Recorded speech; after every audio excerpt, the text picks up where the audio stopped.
حضرت ابو ہریرہ رضی اللہ عنہ سے روایت ہے کہ رسول اللہ صلی اللہ علیہ وسلم نے فرمایا کہ کسی شخص کو بھی ایک کپڑے میں نماز اس طرح نہ پڑھنی چاہیے کہ اس کی کندھوں پر کچھ نہ ہو۔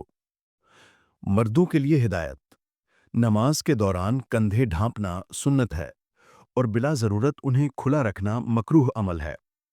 عزت و وقار کا لحاظ: نماز میں لباس ایسا ہو جو باوقار اور مکمل سطر والا ہو۔ اگر صرف ایک کپڑا میسر ہو تو کوشش کرے کہ کندھوں پر بھی ڈال لے۔ یہ ہدایت مردوں کے لیے ہے، عورتوں پر ویسے بھی مکمل پردے کا حکم ہے۔ نبی صلی اللہ علیہ وسلم نے نماز کے لباس میں صفائی، ستر اور وقار کی اہمیت واضح فرمائی۔